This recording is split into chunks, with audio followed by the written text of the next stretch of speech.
वाढली सनाळ कपाळी लिवल नाही, पाचवी पूजाया सार आलं सटवाई पूजेला नाही,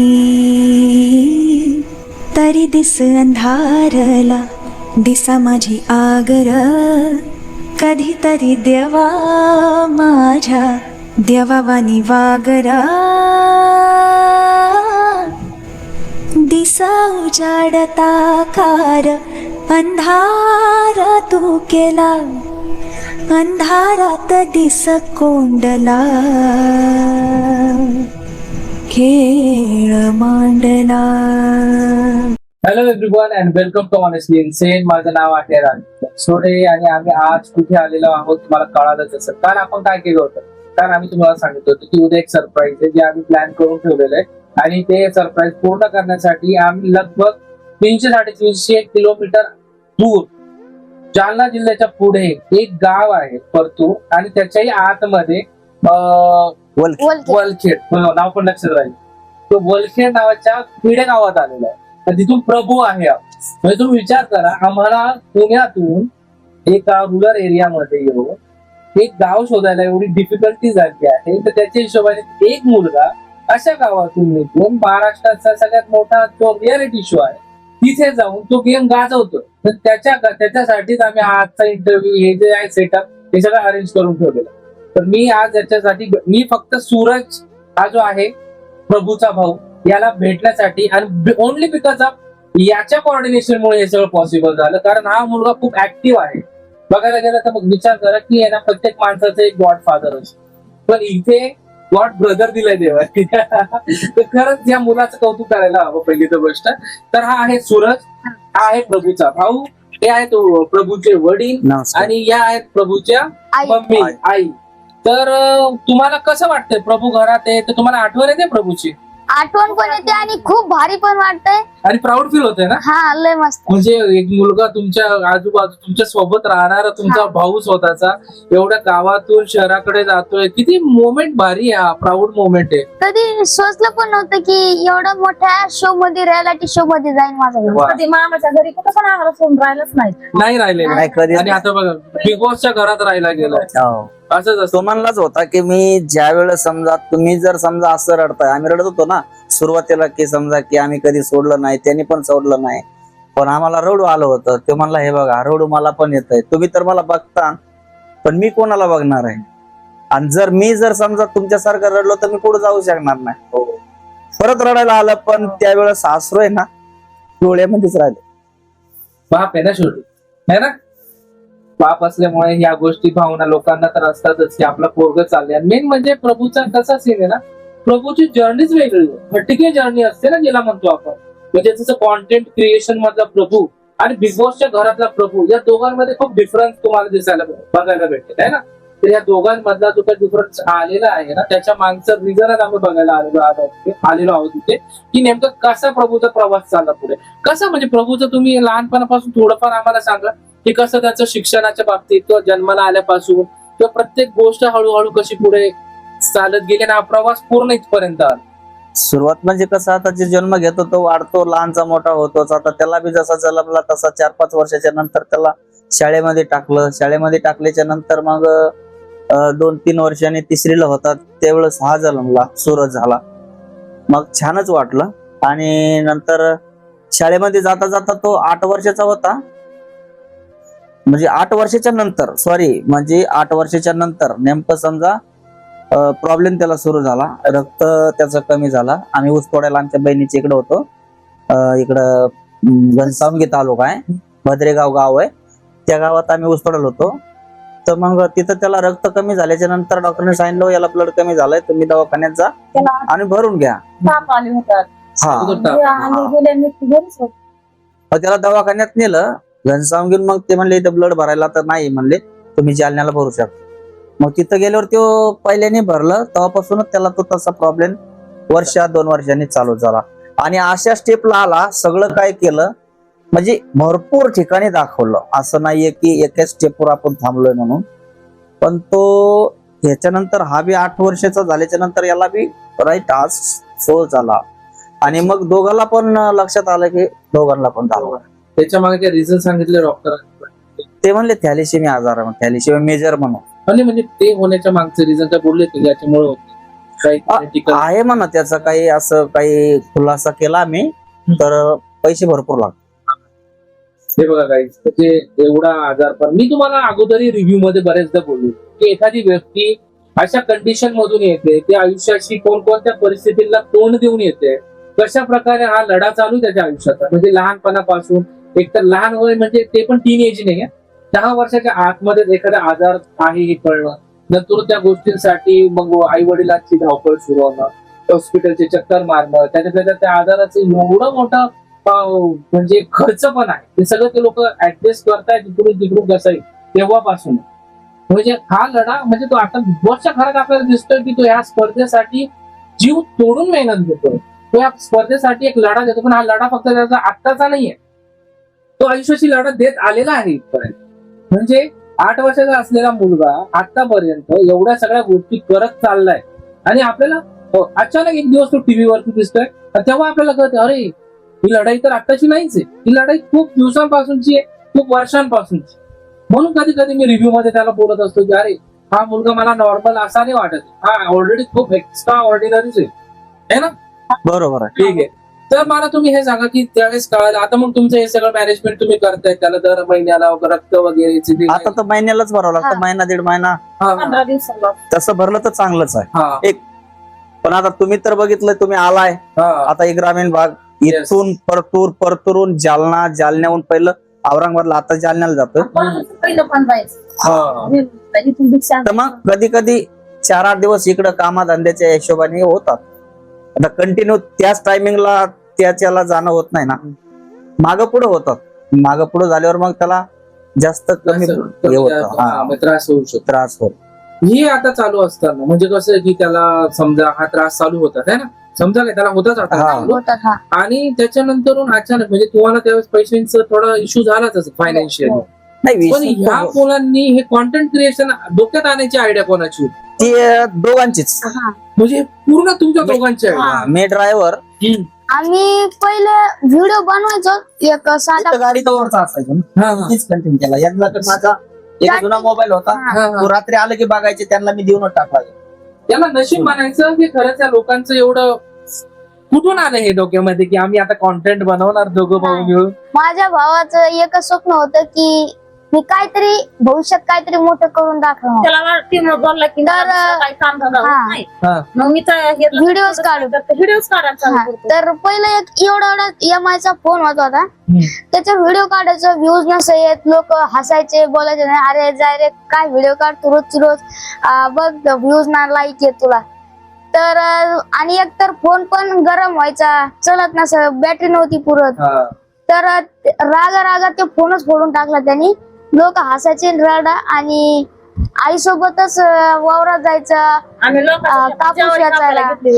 माझ्यासोबत आला ते कापूस काढायला, मी 150 रुपये हजेरीला जायचे लोकांच्या शेतात. मग ते पण यायचा, थोडं कापूस 5 किलो 4 किलो असा कापूस याचायचा. मग एखाद्या डब्यात त्याने पैसे टाकले, मग ते भरले 2-3 हजार. मग पप्पाला म्हणला मला तुम्ही द्या 500, मग मी तू दे 500, असे 4,000 एक मोबाईल घेतला. म्हणजे एक मोबाईल घ्यायला एवढं कॉन्ट्रीब्युशन लागलं होतं आणि आपण किती नाटक करतो आपण त्याच्यासाठी ह्या गोष्टी किती मॅटर करतात. ही एवढ्या मस्त पैकी 4,000 रुपये त्याची तरी जमा केले आणि नंतरून त्यांनी एक मोबाईल घेतला. आणि त्या मोबाईलचा पुढे कसा तुम्ही वापर केला? मग आम्ही ते नवीन मोबाईल घेतल्यावर की एकच व्हिडिओ बनवला, म्हणजे आम्ही कॉन्टेंट शोधतच होतो. त्यांनी सहजच एक सेल्फी कॅमेरा लावला आणि म्हणला आपको ये दिखाई दे रहा है वो दिखाई दे रहा है. पहिलीच रील 35-36 मिलियन गेली. हा. आणि मग दुसऱ्या दिवशी आम्ही वावरात गेलो, वावरात ज्वारीचा व्हिडिओ काढा, तर आमचे तसं एका दिवसात 1 लाख फॉलोअर झाले होते. काँग्रेट्स.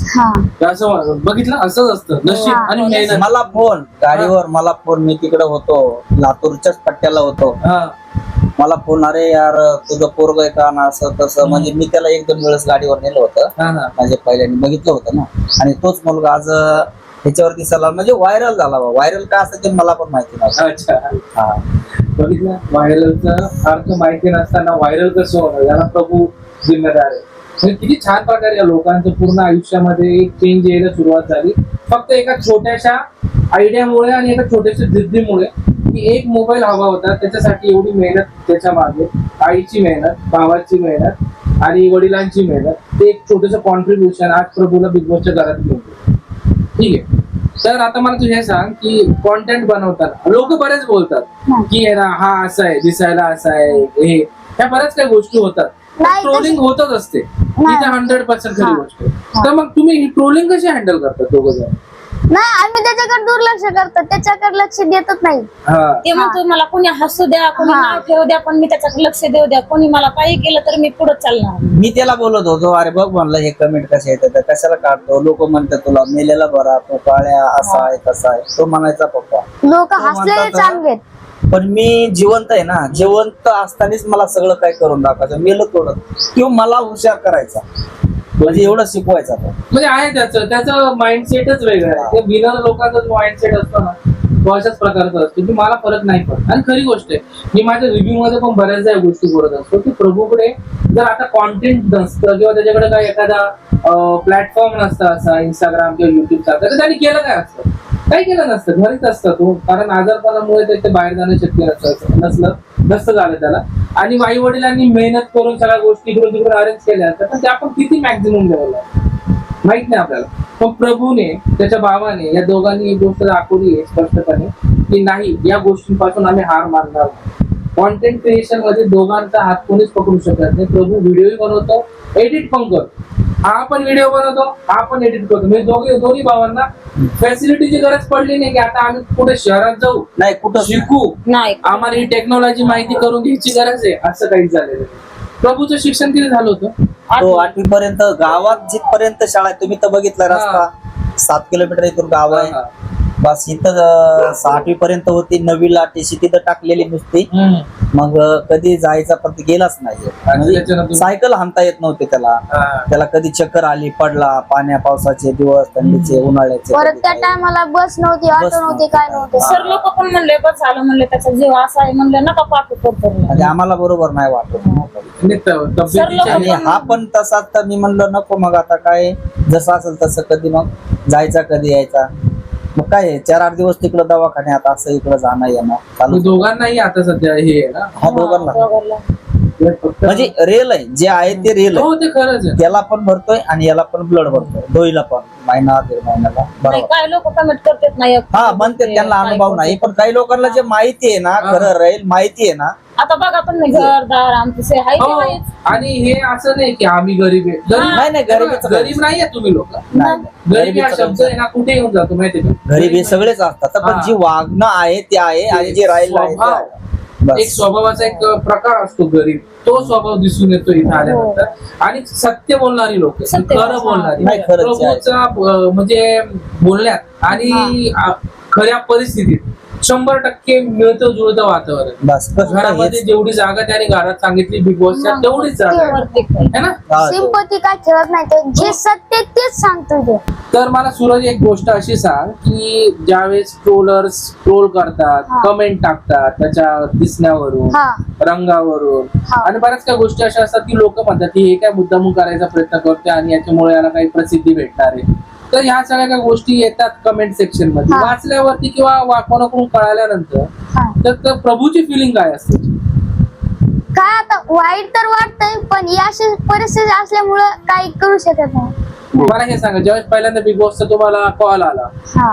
किंवा कोणी कॉन्टॅक्ट केला, हा. त्यावेळेस प्रभूचं रिॲक्शन काय? त्याला माहिती होतं बिग बॉस आहे म्हणून? नाही, माहिती होतं बिग बॉस असतं म्हणून, पण कॉल आला त्यावेळेस उचलला आणि बोलला.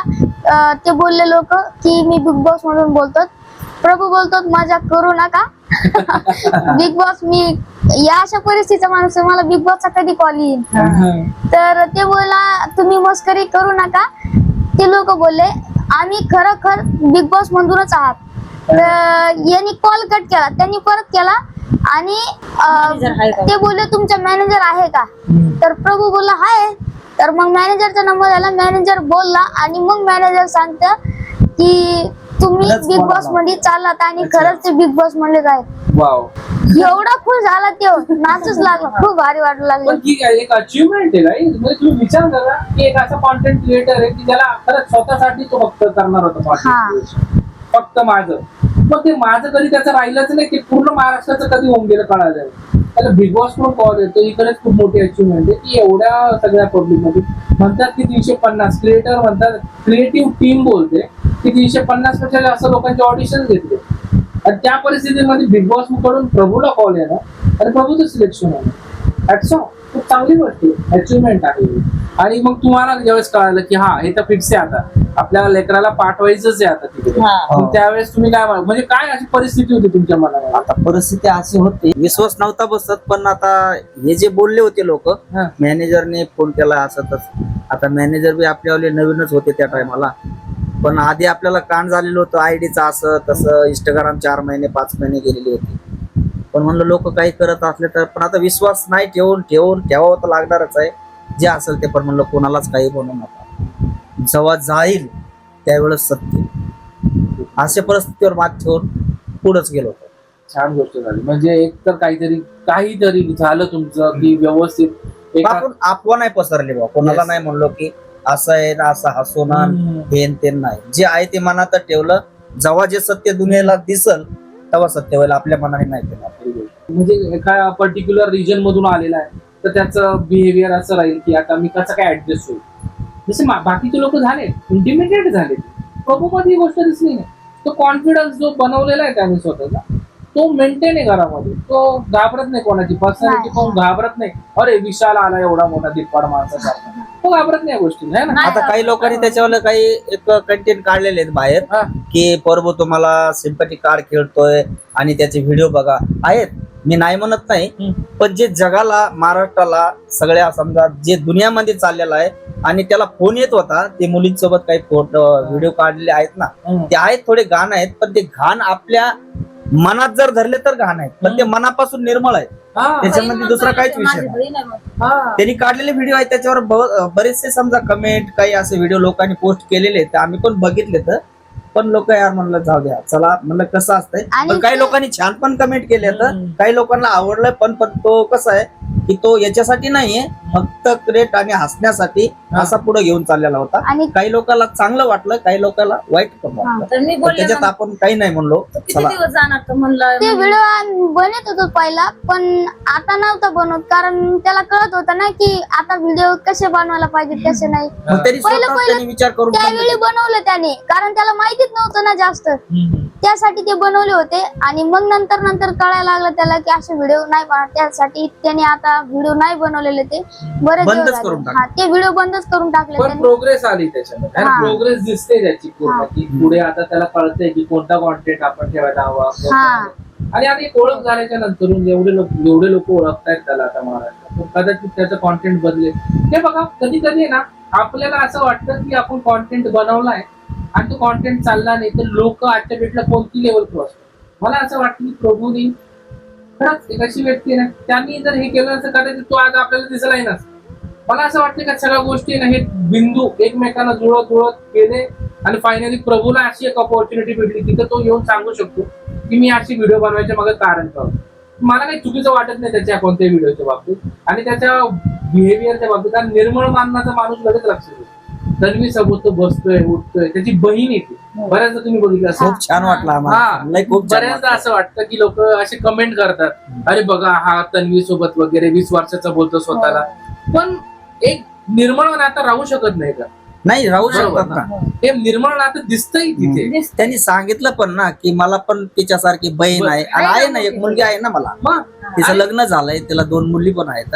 हा, पण किती छान गोष्ट आहे. आणि म्हणजे लोक त्याला बघा, काही लोकांचा बघण्याचा दृष्टी, तुम्ही जो चष्मा घातलाय तुम्हाला त्याच कलरचे लोक दिसते. हा. चष्मा काढून ठेवा, तुम्हाला सगळं जग निर्मळ दिसते. हा. बरोबर. ठीक आहे. तर आता हा जो गेम चाललाय घरामध्ये, तन्वी सोबत त्याचा खूप छान गेम चाललाय. मला बरेचदा अशा मी कमेंट वाचलेल्या आहेत, ते म्हणतात की पदर घेऊन धरून चाललाय, तिच्या मागे मागे गेम करतोय. हो. तुम्हाला वाटतं गेम तिच्या मागे मागे फिरतोय? नाही, तसं नाही वाटत. आता जन्म आम्ही दिला, जे काय माहिती असेल ते आम्हाला माहिती आहे आणि जे आम्ही मांडतोय ते आमचं सत्य आहे. तन्वी त्याच्यामध्ये पण काही बोलते ना मला हे कर म्हणते, मी तुझ्या घरी राखी बांधायला येईन, तुझ्या घरी भाऊबीजेला येईन असं बोलते. हे खरंच खूप छान आहे. ते दोघांचं खरंच एक निर्मळ नातं दिसतं पण आहे आणि आता बघणाऱ्यांचा दृष्टिकोन आहे तो. परंतु मला तरी असं वाटतं की बरेच काही पब्लिक प्रभूला त्या गोष्टीसाठी खूप प्रेस पण करतात.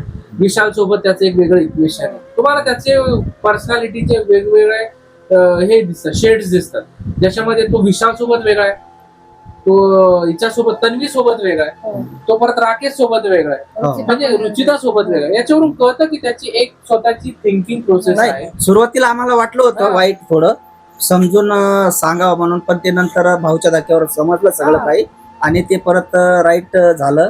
त्याच्यानंतर आम्हाला पण छान वाटलं की चला असं होत असतंय, हा. चालतच असतंय आणि तो शो आहे. मग आम्ही पण समजून घेतलो, छान वाटतंय. त्याला सगळे छान आहेत, खूप छान आहेत. तीनच लोक टार्गेट करतात फक्त, विशाल, प्राजक्ता आणि रुचिता. रुचिता हे नाही, तिघ टार्गेट जणांना करणं तर ते टार्गेट गेम असतात. तो गेम आहे. हा. सूरज, तो पण त्याच्या पद्धतीने खेळतो, खूप चांगलं वाटतंय. सगळे छान आहेत, सगळीच टीम छान वाटते. हे बघा, म्हणजे फॅमिली मेंबर्स, आई वडील, म्हणजे कधी कधी असं असतं ना की आपल्या मुलांमध्ये काही ना काही त्यांचे येतात गुणधर्म, बऱ्याच काही गोष्टी येतात है ना. हे नातं असतं असं की त्याच्यामध्ये काही ठिकाणी आपण बघितलंय की काही कंटेस्टंटचे आई वडील त्यांच्या सपोर्टसाठी बाकीच्या कंटेस्टंटला नावं ठेवतात. पण प्रभूच्या घरी आल्यावरती या लोकांना बघितल्यावर असं लक्षात येते की हे दोघंच एवढे पॉझिटिव्ह आहेत ऍटिट्यूडचे, त्याच्यामुळे त्या मुलामध्ये या सगळ्या गोष्टी घुसल्या आहेत. ते दोघं जण, आता मी थोड्या वेळापूर्वी त्यांना विचारलेलं की तुम्हाला जे बाकीचे म्हणजे कंटेस्टंट कसे वाटतात, प्रभूला ते कधी कधी असं काही उलटं वगैरे बोलतात, ते म्हणतात नाही, ते त्यांचा गेम आहे, ते त्यांच्या हिशोबाने खेळतात. पण त्या कंटेस्टंटने जर प्रभूला एविक्शन साठी नॉमिनेट जरी केलं तरी पण तो त्यांचा गेम आहे. आपण बाहेर बसून त्यांना काही याची कमेंट नाही देऊ शकत. आपल्याला फक्त एवढंच करायचंय, नॉमिनेट जरी झाला तरी महाराष्ट्राला एवढं सांगायचंय की त्याला फक्त vote वोटिंग करा. करा, बस. गेम खेळू द्या, गेम आहे तो, त्याचा विषय नाही. फक्त वोटिंग करणं हे आपल्या हातात आहे 2 मिनिटाचं. आता हे सांगा मला की विशालचा गेम जो आहे हा. प्रभूच्या बाबतीत पर्टिक्युलरली, त्याचा राग तन्वीवरती दिसतोच. हा. त्याला तन्वीने पटते कारण तन्वीने पहिल्या आठवड्यातच त्याची टोळी सोडली होती. हा. पण विशालचा प्रभूच्या साठी पहिल्यापासून एक प्रकारचा असा गेम आहे ना, याचा तिरस्कार करणारा गेम. हा. तो कधीही त्याच्याशी बोलतो ना तर तो असा बोलत नाही, असा व्यवस्थित नाही बोलत. बोलून घेतो, मग नंतर त्याची अशी थोडीशी हडसूड करतो आणि नंतर त्याला कळालं की नाही, पब्लिक समोर इमेज थोडी खराब जाते, हो, हो. तो त्याच्याकडे जाऊन त्याला सॉरी पण बोलायला सॉरी लागतो. बोलतो. हा. म्हणजे आपला उल्लू सीधा करायचं काम करतो हा. विशाल. तर तुम्हाला काय वाटतं विशालच्या गेम बद्दल? मला थोडंफार सांगा. तुम्ही जो विशालच्या बघताय. गेम मध्ये मला चांगलं बी वाटतंय आणि बेकार बी वाटतंय. मग ज्या टायमाला त्याला चांगलं वाटतं त्या टायमाला त्याने चांगलंच वागायला पाहिजे. मग चांगलंच जर वागला तर मग सॉरी काय मागायची गरज आहे. पण विषय असा आहे की त्यांनी असं नव्हतं म्हणायला पाहिजे की तो आमच्या ह्याच्यामध्ये नकोय, तू बाहेर जा. त्याचा बोलण्याचा अधिकार नाही. अरे तो गेम आहे, तो खेळतोय, तू खेळतोय, आम्ही नाही म्हणत की तू बाहेर जा म्हणून. पण त्यांनी ते म्हणायला नव्हतं पाहिजे. तो त्यांच्यामधून लहान आहे, छोटा आहे, 20 वर्षाचा आहे, मान्य आहे मला. पण त्यांनी शब्द काय केला होता की तू बाहेर जा. प्रभूने त्याला तिथं जागेवर तडेतोड उत्तर दिलंय की मी बाहेर जाणार, तुम्ही सांगणारे कोण?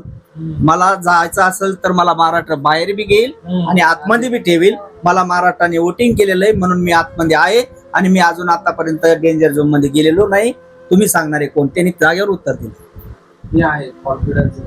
आणि खरं तर विशालला जड जातोय आपला प्रभू. हो, खूप जड जात. तो खूप Yes. वेळा बोललाय मला तर की मजा वाटते प्रभू. की अजून त्याने बोलत राहावं आणि हा. प्रभूने बी असंच बोलत राहावं. हो ना. म्हणजे कसं आहे ना की कधी कधी असं जातं ना, कॉम्पिटिशन टाईट पाहिजे. हा. आणि प्रभूला भेटले तिथे विशालचं, आणि विशाल त्याला कॉम्पिटिशन मानत नाही.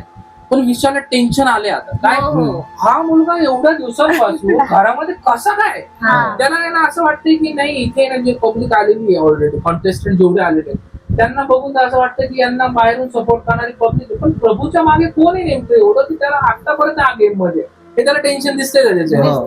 तो भरपूर वेळा पण बोललेला आहे, यार हे प्रभू काय करतोय, हा बाहेर जात का नाही. आम्ही बघतोय ना, आम्हाला तर टीव्ही नाही, आम्ही मोबाईलवरच बघतोय. चांगली गोष्ट आहे. तर मला हे सांगा की आता मध्यंतरी एक एपिसोड झाला त्याच्यामध्ये प्रभूने गेम पलट. दर आठवड्याला त्याला नॉमिनेशन मध्ये टाकणारी प्राजक्ता यावेळेस नॉमिनेशन मध्ये पासून वाचवणारी पण बनली एका प्रकारे. तिची जी चावी होती ती प्रभूने अगोदरच चोरली होती. संपूर्ण महाराष्ट्राने त्याच्या या गेमचं कौतुकही केलं आणि भाऊच्या धक्क्यामध्ये भाऊने त्याला बऱ्याच काही गोष्टी ऐकवल्या की हे तू करायला नव्हतं. तर आता आपण इम्पॉर्टंट गोष्ट अशी समजू, त्या त्याचे आई वडील काय बोलतात त्या विषयावर. नाही, चोरी ही ते भाऊच्या धक्क्यावर सांगितलं ते बरोबरच सांगितलं. आणि चोरी ही करायला नव्हती पाहिजे. आम्हाला पण चुकीचं वाटतंय की त्यांनी असे नाही करायला पाहिजे, पण तो गेम साठी खेळला, पण त्यांनी आतला चोरी game होता. केली स्वतःला वाचवण्यासाठी की मला नॉमिनेट करतात म्हणून. आणि आम्ही जसं सिरियल बघतो ना तसंच आम्हाला समजतं, म्हणजे आम्हाला काय असं समजत नाही. पण ते परत पुन्हा ते आरबीनं समजून सांगितलं ना, आरबीनं समजून सांगितलं त्याचं पण आम्हाला कौतुक करावं असं वाटतं की हे बघा की आपण पहिली चोरी नसते केली तर यांनी सुद्धा चोरी नसते केली. हे पण खूप छान वाटलं आम्हाला. एक आहे, एक समज असणं गरजेचं आहे. एक समजदार माणूस घरामध्ये असणं का गरजेचं असतं. कधी कधी आरबीला बघून कळत, आरबी त्याला बाजूला घेऊन समजूनही सांगतो नाही सांगितलं, आणि तो त्याला हेही बोलतो की परत कधी बोलू शकतो. त्यांनी प्रॉमिस केलं की चोरी करणार नाहीस म्हणून, हा. तर नाही बोललो. ती टोळी प्रभूला बोलत होती ना की तू चोर आहेस असं, तर त्यावेळेस दीपाली ताई बोलली काय नाही चोरलंय, घरात दही चोरली, अंडे चोरून खाता. त्यावेळेस तर मनाला खूप भारी वाटलं की दीपाली ताई पण समजून घेता येते. खूप भारी वाटलं ते. म्हणजे आता घरात छोटे मोठे असे होतात कारणाने. हे बघा की बऱ्याचदा लोक म्हणजे सपोर्ट कमावतात, त्यातला प्रभू एक. तर आता सगळ्यात इम्पॉर्टंट गोष्ट म्हणजे भाऊच्या धक्का. त्या भाऊच्या धक्क्यामध्ये ज्यावेळेस प्रभूला बऱ्याच काही गोष्टी समजून सांगण्यात येतात, स्पेशली रितेश देशमुखांकडून. तर त्याच्याबद्दल त्यांच्या घरातल्यांना काय वाटतं की कधी कधी असं होत जातं ना की आपण बाहेरून एक छोटस जजमेंट पास करतो की हा प्रभूला जरा जास्त ओरडलं हे तर प्रभूला जरा जास्त कौतुक झालं का. त्या दोन गोष्टींपैकी यांना काय वाटतं त्याच्याबद्दल आपण जाणून घेऊ की याच्या फॅमिलीला ऍक्च्युअल मध्ये भाऊच्या धक्क्यामध्ये रितेश देशमुख जे बोलतात त्याच्याबद्दल एक काय विचार करतात. नाही बरोबर आहे, भाऊनी कौतुक करतात ना तर खूप भारी वाटतंय. आणि ज्या वेळेस भाऊ त्याला ओरडतात तेव्हा पण आपल्याला काही वाटत नाहीये, पण हा एवढंच कळून येतं त्यात की भाऊ त्याला सांगतात पुढून असं करू नको, एवढं त्याला शिकायला भेटतं. आणि परत ते भाऊच्या धक्क्यावरच बोललं ते पुढच्या गेम मध्ये दाखवून देते. एवढं खूप भारी वाटतंय. खूप भारी वाटतंय. भाऊच्या धक्क्यावरचं बघितलेलं खूप छान वाटतंय. ते जे सांगतात ना मार्ग त्यांचे एक योग्य असतात. त्यांचं की पुढं यांनी असं करू नये त्यासाठी भाऊ बोलत आहोत. नाही चान्स देतात, हा. ते भरपूर चान्स देतात. मग ते आता चान्स आपल्यामध्ये तर सारखं सारखं घेणं ना घेणं हे त्यांचा गेम, हा पण त्यांचं जे सांगणं आहे ते योग्य आहे. योग्य. आपल्याला असं नाही की आपल्याच मुलाचं कौतुक करावं म्हणून, नाही. असं नाही वाटत आम्हाला. कौतुक ते सगळेच करणार, सगळ्यालाच चांगलं समजणार. सगळ्यालाच आणि बोलले त्यांनी सगळ्यालाच चांगलं आणि सगळे सारखे आहेत असं सांगितलेलं आम्ही बघतोच ना, त्याच्यावर बोलतो. ते नाही भाऊ मी आता याच्या पुढे कधीच करणार नाही, सॉरी मागतो. खूप छान, भाऊचं खूप बोलणं आम्हाला आवडतं. तर मित्रांनो तुमच्याकडून एवढीच अपेक्षा करतो की आपल्या प्रभूला जास्तीत जास्त सपोर्ट करा आणि वोटिंग कंटिन्यू चालू राहू द्या त्याला. जोपर्यंत तो नॉमिनेट राहील तोपर्यंत अपेक्षा करतो तुम्ही वोट करता त्याला. आणि मला पण हेच म्हणायचंय सगळ्या महाराष्ट्राला की खूप सगळे काही आतमधले बी कंटेंट सगळे चांगले खेळतात, छान खेळतात आणि सगळ्यांनाच माझा आशीर्वाद आहे, त्यांच्या पाठीशी आहे. आणि असंच माझ्या मुलाला पण पाठीशी राहून सगळ्या महाराष्ट्राला हात जोडून विनंती आहे की वोटिंग कायम स्वरूपी चालू राहू द्या जोपर्यंत प्रभू टॉपिक घेऊन येत नाही. एवढंच मी बोलतो महाराष्ट्राला. माझ्या मुलाकडून कधी जर चुका घडल्या असत्या तर मला माहिती त्याला चुका घडल्या असत्या, तर याबद्दल तुम्हाला सगळ्या महाराष्ट्राला मी सॉरी मागते. प्लीज त्याला सपोर्ट करा आणि वोट करा. तर मित्रांनो माझं फक्त एवढंच म्हणणं आहे, बऱ्याच काही आयुष्यामध्ये बऱ्याच लढा देत हा प्रभू पुढेपर्यंत आलाय. आज हा बिफोरच्या घरामध्ये एवढ्या सगळ्या गोष्टींना तोंड देत आलेला आहे. ट्रोलिंग पासून म्हणा किंवा आजारापासून म्हणा प्रत्येक गोष्टीला लढा देत असलेली व्यक्ती आज बिफोरच्या घरामध्ये. आणि त्या क्रीम कॉन्टेंट बद्दल बरेच काही लोक त्याच्याबद्दल बोलत असतात, त्यांना सुद्धा तो तोंड देत असतो. तर मला एवढंच म्हणायचं की त्या कंडिशन मध्ये जर आपण असलो तर आपण काय केलं.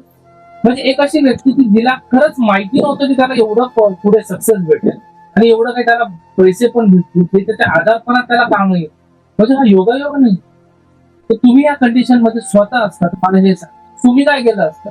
प्रभूच्या त्याच साईज मध्ये, प्रभूच्या त्याच रूपामध्ये, प्रभूच्या त्याच वयामध्ये, त्याच आजाराला जर तुम्ही तोंड देत असतात तर तुमचं आजच्या डेटचं डिसिजन काय. इथेच मी आता इंटरव्ह्यू संपवतो. दिसा उजाडता कार अंधार तू केला, अंधारात दिस कोंडला खेळ